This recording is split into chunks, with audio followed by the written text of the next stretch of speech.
pelajaran hari ini luar biasa. Yes, yes, yes. Berjumpa lagi dengan Ibu Guru Cassandra dalam video pembelajaran hari ini. Materi kita hari ini tema 5 subtema 4. Sebelum kita masuk dalam materi, terlebih dahulu mari kita sama-sama lakukan literasi. Perhatikan gambar berikut ini. Adik-adik tentu mengamati ya bagaimana cuaca itu ada perubahan dari cerah, berawan ya, cerah, berawan, panas, lalu hujan. Indonesia adalah negara yang berada di garis khatulistiwa bumi. Musim di negara kita hanya ada dua jenis, yaitu musim hujan dan musim kemarau. Jika cuaca cerah berlangsung terus-menerus, tanda musim kemarau sedang berlangsung. Sesekali cuaca berawan. Jika cuaca mendung dan hujan sering terjadi, itu tanda musim hujan telah tiba. Jika cuaca cerah dan hujan datang silih berganti, itu pertanda sedang memasuki peralihan atau memasuki musim pancaroba. Pancaroba itu peralihan dari musim kemarau ke musim hujan atau sebaliknya adik-adik. Nah, saat seperti ini cuaca cepat berubah mulai dari cuaca cerah, berawan, mendung, lalu hujan adik-adik. Jadi karena negara kita itu dilalui garis khatulistiwa, jadi negara kita itu hanya memiliki dua musim ya. Ada musim hujan dan musim kemarau. Ada negara lain itu yang mengalami 4 musim ya. Nanti ada musim gugur, ada musim salju atau musim dingin. Kalau kita hanya mengalami 2 musim saja adik-adik. Nah, musim hujan dan musim kemarau ini akan bergantian. Nah, ketika ada peralihan dari musim hujan ke musim kemarau atau sebaliknya, itu terjadi peralihan atau disebut juga dengan masa pancaroba. Nah, di sini adik-adik kita harus ekstra menjaga kesehatan kita karena di musim pancaroba itu sering terjadi perubahan cuaca yang sangat cepat. Dan tubuh kita harus beradaptasi, otomatis kita harus menjaga stamina tubuh kita. Adik-adik perhatikan gambar berikut ini. Beberapa hari lalu hujan selalu turun. Pagi ini cukup cerah. Matahari tampak sedikit dari balik awan. Sinarnya menembus kumpulan awan. Di jalanan tampak beberapa genangan air yang belum kering. Siti dan teman-teman berangkat ke sekolah bersama-sama. Siti dan teman-teman bercakap-cakap sepanjang jalan menuju ke sekolah. Nah, ini percakapan Siti dan teman-temannya. Cuaca akhir-akhir ini sering hujan ya. Hanya kadang-kadang cuaca terlihat cerah. Mengapa hal itu bisa terjadi ya? Sepertinya kita akan mengalami musim hujan. Sekarang kita sedang mengalami masa peralihan atau pancaroba. Mengapa disebut masa peralihan atau pancaroba? Nah, Indonesia adalah negara yang memiliki 2 musim saja. Peralihan dari musim kemarau ke musim hujan disebut dengan pancaroba. Mengapa disebut musim? Apa bedanya dengan cuaca? Pertanyaan yang bagus Dayu. Yuk kita ke perpustakaan sekolah. Di sana bukunya banyak. Kita bisa dapat jawabannya. Saya setuju. Saya juga mau ikut mencari informasi itu. Adik-adik kita akan mencari tahu apa sih bedanya musim dan cuaca. Di sini apakah adik-adik di sekolah adik-adik ada perpustakaan? Nah, kalau ada coba cari buku tentang cuaca, musim, dan iklim. Siti dan teman-teman tiba di sekolah. Mereka berencana mencari buku di perpustakaan saat istirahat nanti. Waktu istirahat telah tiba. Siti dan teman-teman pergi ke perpustakaan sekolah. Di sana banyak buku yang berisi informasi tentang cuaca, musim, dan iklim. Di dalam perpustakaan kita harus tenang agar tidak mengganggu pengunjung yang lain sesuai dengan peraturan dari perpustakaan adik-adik. Adik-adik, Benny menemukan sebuah buku tentang cuaca, musim, dan iklim. Nah, berikut informasi dari buku itu adik-adik. Kita baca bersama-sama ya. Iklim, cuaca, dan perubahannya. Iklim dan cuaca. Cuaca merupakan suatu gejala alam. Cuaca dapat terjadi dan berubah dalam waktu singkat. Perubahan cuaca dapat dirasakan dari menit ke menit atau dari jam ke jam. Iklim adalah lamanya keadaan cuaca di suatu daerah tertentu. Iklim biasanya diamati dalam waktu lama dari bulan ke bulan. Jadi kalau cuaca itu keadaan udara dalam waktu singkat yang bisa berubah adik-adik. Kalau iklim ya, sedangkan iklim itu lamanya keadaan cuaca di suatu daerah tertentu. Nah, iklim ini biasanya diamati dalam waktu lama dari bulan ke bulan. Itu bedanya iklim dan cuaca. Iklim menyebabkan adanya musim ya. Nah, ada contohnya musim dingin, panas, semi, gugur, hujan, dan kemarau. Iklim dipengaruhi letak suatu negara di bumi ini. Oleh karena itu, beberapa negara memiliki musim yang berbeda. Ada negara yang memiliki 4 musim. 4 musim itu ada musim semi, musim panas, musim gugur, lalu musim dingin ya. Di sini ada salju. Contohnya adalah negara Jepang yang mengalami 4 musim. Ada juga yang memiliki 2 musim, seperti musim hujan dan musim kemarau yang dialami oleh negara kita yaitu Indonesia, hanya mengalami 2 musim saja. Indonesia terletak di garis khatulistiwa atau ekuator. Nah, iklim di Indonesia disebut iklim tropis dan memiliki 2 musim. Musim hujan terjadi pada bulan Oktober sampai Februari. Sedangkan musim kemarau itu terjadi pada bulan Maret sampai September. Jadi kalau musim hujan itu diperkirakan itu di bulan Oktober sampai Februari.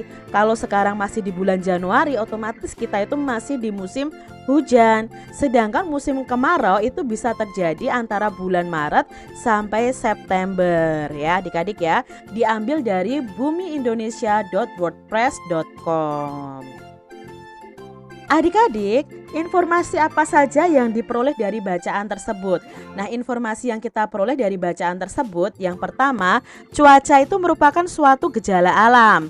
Yang kedua, iklim adalah lamanya keadaan cuaca di suatu daerah tertentu. Iklim itu menyebabkan adanya musim. Contohnya ada musim dingin, panas, semi, gugur, hujan, dan kemarau. Iklim sendiri dipengaruhi letak suatu negara di Indonesia. Contohnya negara Indonesia itu kan terletak di garis khatulistiwa.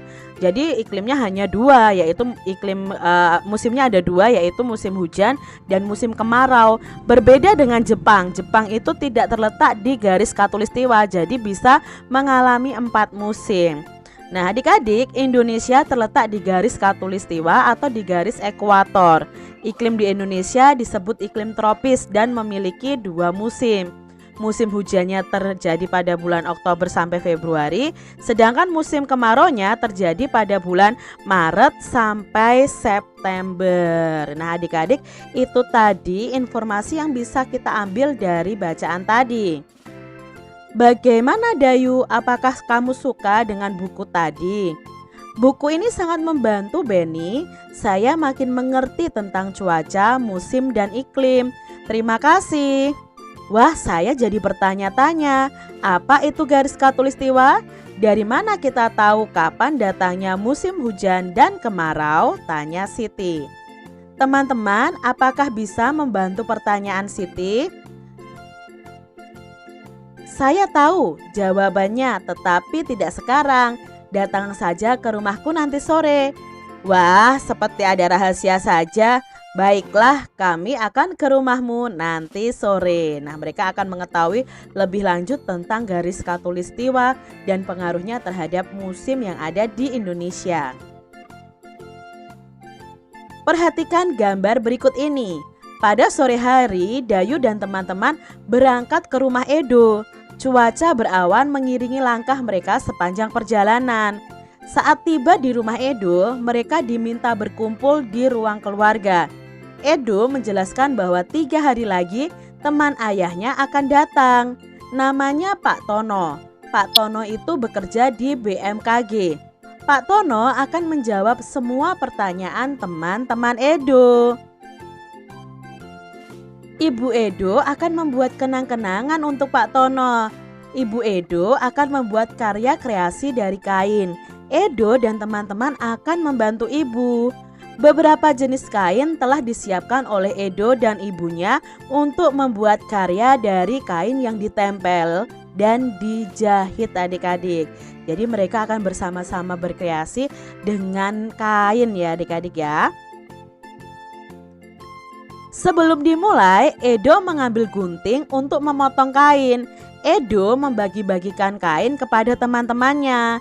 Inilah gambar karya yang akan mereka buat. Kain-kain itu akan digunting menjadi berbagai bentuk. Ada yang berbentuk persegi, segitiga, persegi panjang, dan lingkaran. Sekarang Edo menggunting kain berbentuk persegi. Ia memotongnya menjadi 4 bagian sama besar. Ini potongan kain yang pertama adik-adik. Jadi kalau 4 bagian besar ya dari potongan kain itu, kita buat pecahannya adalah 4/4. Lalu di sini potongan kain akan diberikan kepada Edo. Nah, diberikan kepada Edo masing-masing mendapatkan 1/4 bagian. Berarti kita kurangi 4/4 dikurangi 1/4 yang diberikan kepada Edo, maka sisanya adalah 3/4. Karena yang berwarna merah ini yang diberikan kepada Edo, otomatis ya sisanya 3/4. Lalu potongan kedua diberikan kepada Benny ya. Dari Edo diberikan kepada Benny ya. Kepada Benny berapa? Oh, kepada Benny ya sisanya tadi dari 3/4 dikurangi 1/4 lagi, berarti sisanya 2/4. Lalu dari 2/4 ini diberikan kepada Udin 1/4 bagian. Otomatis 2/4 dikurangi 1/4 sama dengan 1/4 sisanya. Nah, ini 1/4 ini akan diberikan kepada Ibu Edo. Sekarang kita akan belajar mengurangkan pecahan berpenyebut sama. Pada pembelajaran sebelumnya kita sudah belajar penjumlahan pecahan dengan penyebut yang sama. Nah, kita belajarnya sekarang mengurangkan pecahan dengan penyebut yang sama. Edo memberi potongan kain dengan melakukan operasi pengurangan pecahan berpenyebut sama. Cara untuk mengurangkan 2 pecahan yang sama penyebutnya adalah dengan mengurangkan pembilangnya saja. Mengapa demikian adik-adik? Perhatikan contoh berikut. Misalnya di sini ada 3/4 bagian, lalu dikurangi 2/4 bagian. Kalau dari gambar ini 3/4 dikurangi 2/4, maka yang sisa di arsip hanya ada 1. Maka sisanya adalah 1 dari 4 bagian yang ada. Contoh lainnya di sini 5/6.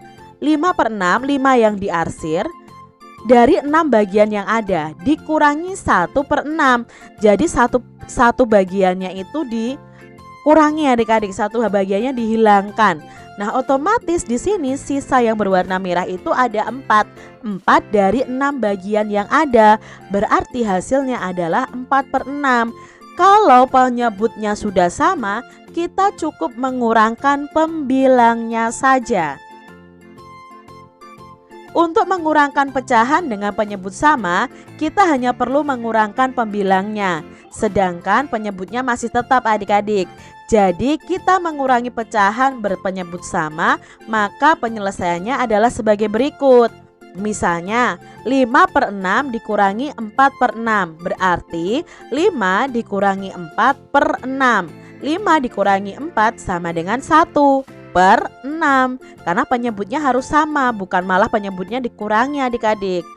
Contoh yang kedua, 9/15 dikurangi 5/15. Karena penyebutnya sama, kita cukup kurangi pembilangnya. 9 dikurangi 5. 9 dikurangi 5 sama dengan 4. 4/15. Seperti itu adik-adik. Mudah bukan? Kak Citra punya contoh di sini soal pengurangan dengan penyebut yang sama. 4/5 dikurangi 1/5. Sebenarnya dari gambar ini saja kita sudah tahu bahwa hasilnya pasti nanti 3/5. Nah, untuk langkahnya adalah 4/5 dikurangi 1/5 sama dengan 4 dikurangi 1/5 karena penyebutnya sudah sama. Jadi cukup kita tuliskan 1 kali. Jawabnya adalah 3/5 sesuai dengan gambarnya 3/5. Contoh berikutnya adik-adik. 3/5 dikurangi 2/5. Nah, kalau dari gambar ini kita sudah tahu jawabnya adalah 1/5. Tapi kalau dengan pengurangan kita tulis seperti ini, 3 dikurangi 2/5. 3 dikurangi 2 sama dengan 1. Jawabnya adalah 1/5. Contoh berikutnya adik-adik supaya kalian lebih paham ya. 3/4 dikurangi 1/4. Maka tanpa melihat gambarnya dulu, kita lihat pengurangannya apakah nanti hasilnya sama dengan yang digambar. 3/4 dikurangi 1/4 itu sama dengan 3 dikurangi 1/4. 3 dikurangi 1 sama dengan 2. Jawabnya 2/4. Oh, ternyata hasilnya sama adik-adik. Untuk materi PJOK, buatlah video dengan menirukan gerakan kelinci pada halaman 166. Ingat, setiap melakukan gerakan praktek PJOK harus diawali dengan pemanasan terlebih dahulu. Selanjutnya, kerjakan soal pada lembar evaluasi halaman 196 sampai halaman 199. Sekian pembelajaran kita hari ini. Ibu guru harap kita masih tetap semangat belajar dari rumah, tetap menjaga kesehatan. Tuhan Yesus memberkati kita semua.